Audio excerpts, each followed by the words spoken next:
Hey guys, in this video I'm going to basically outline a cool little technique for creating chord progressions that are not commonly heard. Technically, we are going to be talking about writing chord progressions using non-diatonic thirds. It's a fancy way of saying we're going to be using third intervals, but in a way that gives you chords not in the normal key. So let's, before we jump into it, I'm going to, well, first of all, the point of it, so you keep watching this video and don't X out right now. The point of it is, first of all, it'll give you some pretty unique sounds. When you're jumping out of key like this, it'll sound pretty cool. It'll give you a unique sounding progression. The other thing is it can enhance certain moods. Like when you're using non-diatonic minor chords, it'll make the song sound particularly dark and depressing. And if you're going to be using non-diatonic major chords, it'll make your song sound particularly powerful, majestic, etc. So, before we jump into it, I'm going to show you a piece I made a while ago using non-diatonic minor chords for that dark, eerie, creepy feel I was talking about. I'll just play 45 seconds of it or so.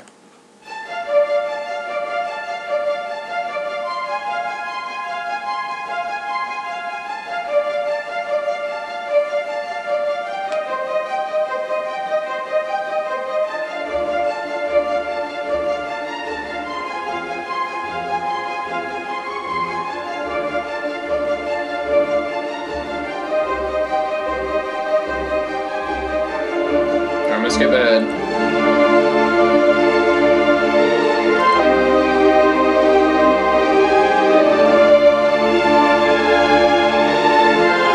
Alright, you can hear how that sounded pretty eerie. If you want to hear the real thing with decent quality, you can hear it on my Soundcloud or my website. Go check it out. But you get the gist. You can create some pretty cool emotions with this technique. So, before we jump into it, a few things you need to be aware of. First of all, you need to know the music alphabet pretty decently. I wrote it out here just using sharps because for some reason whenever I'm teaching guitar or theory, people seem to learn better when I just use sharps and don't confuse it with flats, or don't add flats in there to make it confusing. So purposes of this video, we're just going to use sharps. The other two things you need to know are these two types of intervals right here, these two types of thirds. So first of all, an interval is essentially the distance between two notes in the alphabet. It's a pretty easy concept. I'll write that out for you. But interval is the distance between two notes. So when you're doing that, your two basic terms really quick are going to be semitone and tone. A semitone is basically, looking at the alphabet, it's one note difference, and then a tone is two note difference or two semitones. So we have two types of thirds that we're going to be working with. We have a minor third and a major third. A major third is 4 semitones, a minor third is 3 semitones.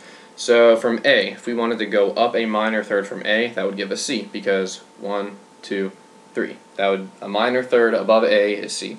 From C, if we wanted to go up another minor third, that would be 1, 2, 3, D sharp. But if we wanted to go a major third up from C, that would give us an E, as you can see, because then it would be 1, 2, 3, 4. Hopefully that makes sense. Now we can kind of jump into it real quick. Alright, so down here I wrote out the C major scale because there's no sharps or flats in it, so it's pretty easy to work with and understand when you're learning a new concept because there's no confusing yourself with sharps or flats. So, if we are in a key, if we are playing diatonic music, that means we are staying within that key and not bringing in anything extra or fancy or fun. So we're in C major, and I'm playing it's really quick. Hopefully you guys know your sequence of chords. If not, here it is. Major, minor, minor, major, major, minor, diminished. So in the key of C, our chords are C major, D minor, E minor, F major, G major, A minor, B diminished. So let's say I am playing a C chord. So right now in the key of C, I'm playing a chord based off of that C note, and I want to go up a third. Well, we have two types of thirds. We have a major third and a minor third. Only one of them is going to work diatonically. So let's try them both and see what happens. So let's go up a minor third from C. If we go up a minor third from C, 1, 2, 3, we get D sharp. D sharp is not in the key of C, and therefore you can't go up a minor third from C if you want to stay diatonic. However, we can go up a major third from C, and that would give us 1, 2, 3, 4, and E. and in the key of C, E is E minor. So that means if we wanted to play diatonically, we can start in a C chord, and we can go up a third and play E minor. And that is completely diatonic, so it is allowed if you are worried about staying in key. From E minor, if you wanted to go up another third for one more example. So we're on E, we want to go up another third, so let's try minor third. So from E, we have 1, 2, 3. That works because G is in the key of C. If we wanted to go up a major third from E, 1, 2, 3, 4. That does not work because G sharp is not in the key of C, so we have to go up a minor third to G in the key of C. G is major, so that means we would go from C to E minor to G, and that would be going up by thirds.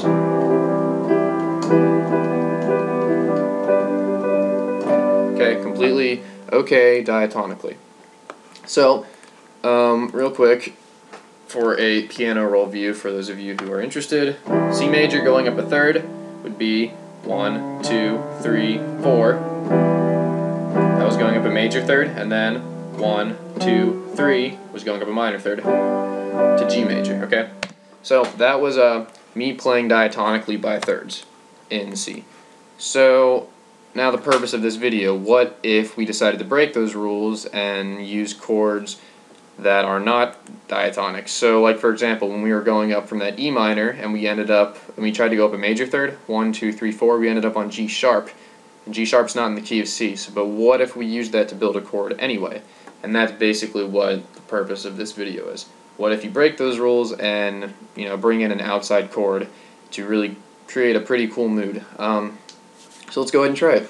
Let's say I'm on a C chord, and I want to make a song that is particularly, I'll do happy because everyone likes happy music. So I want to make a song that's really, happy and powerful and majestic. Happy wasn't a good word. Powerful, majestic, those are better. So I'm on C. And if you're making something powerful and majestic, you're going to pretty much just want to use major chords. You're not really going to want to use minor chords because, minor chords aren't really powerful and majestic like major chords are. So we're going to use major chords. So from C, we are right here in the alphabet. Let's try going up a, minor third. 1, 2, 3. That gives us D sharp. So D sharp is not in the key of C, but who cares? We're going to use it anyway, and we're going to make it a major chord. So normally you wouldn't even be able to go up a minor third at all, but we're going to use it. We're going to go up a minor third from C anyway to get a D sharp, and we're going to make it a major chord because we want a major sound. So doing that, we would get our C chord, and then going up to a D sharp, we would get.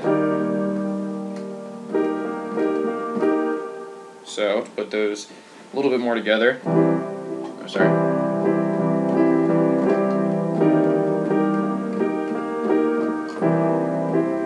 Okay, you can kind of see how those you could use that to create a pretty majestic sounding something, I guess. Particularly, if I tried using it on a string section, maybe.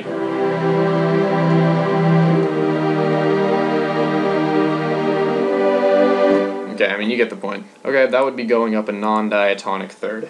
Let's say I wanted to make something more dark and depressing. Let's start on a minor chord that's in C. So let's say A minor.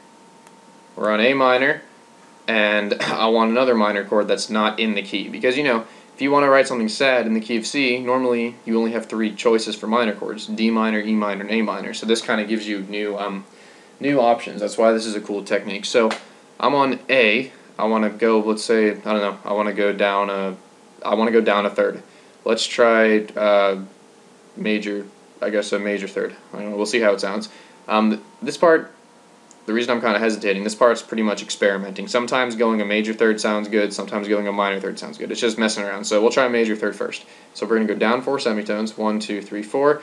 That gives us F, and we're going to make it minor. Normally, F would work in the key of C, but it would have to be major, not a minor chord, because F in the key of C is major. But we're going to make it minor just because we're using non-diatonic chords. So we got A minor right here, and we are going to go down a major third to get F minor. That sounds pretty dark. Sorry. All right. We got, let me scroll up a little bit. We got A minor.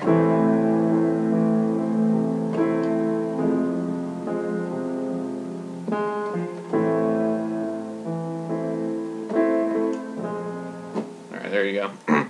Sounds pretty dark. I mean, from there we could keep experimenting. Let's real quick. I mean, if you get the point at this point, you can stop watching. We're not going to be going over anything crazy right now. I'm just going to go over some examples, I guess, and maybe I'm going to make a chord progression right now. So what I'm going to do, so you can kind of see how it would flow. All right, so we have A minor, then F minor, and we want to get another chord that'll sound keep with the dark mood. So we got A minor, then we went down a major third to F minor, then we can go down. Let's try going down a minor third this time. 1, 2, 3. That would give us D, and we're going to play D minor.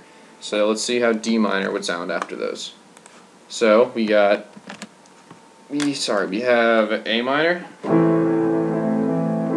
major third down, minor third down,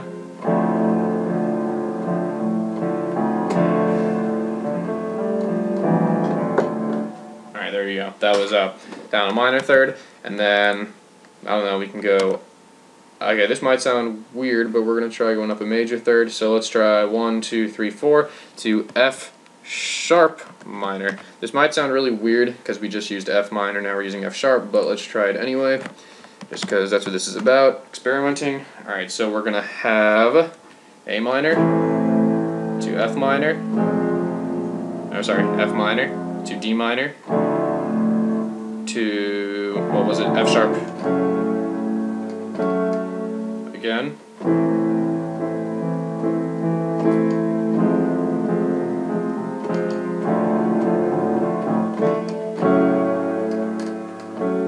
Okay, there you go. I mean, it's all experimenting. But as you can see, I just used a whole bunch of chords that are not in the key of C. But it sounded pretty awesome, right? I mean, that sounded pretty dark, if that's the mood you're shooting for. Remember, if you want to do something major, same concept. I want a C major, go up a third, and instead of playing E minor, which would normally be in C, play E major, and we get...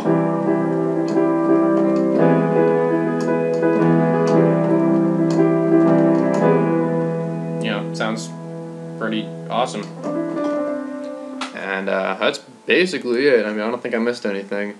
Like I said, the concept's pretty easy. The only reason this video took 12.5 minutes is because I had to go over a lot of the prerequisite knowledge, and I gave you some examples. But really, I mean, hopefully you realize that the concept is not that difficult. It's just a lot of experimenting. Like I said, you never know if a major third or a minor third is going to sound better. That part's just experimenting. The only part you have to worry about is what type of chord you want to use. You know, major chord or minor chord. And then once you get pretty good at this, you can start using other types of chords with cool extensions to really create an awesome mood. But hopefully that gave you guys some cool ideas of stuff to implement in your works to make some cool chord flavors and cool progressions. If you have any questions, feel free to comment it or email me. Also, I would really appreciate it if you liked my Facebook page and checked out my website. Got a lot of cool tutorials up there and some songs of mine you can check out.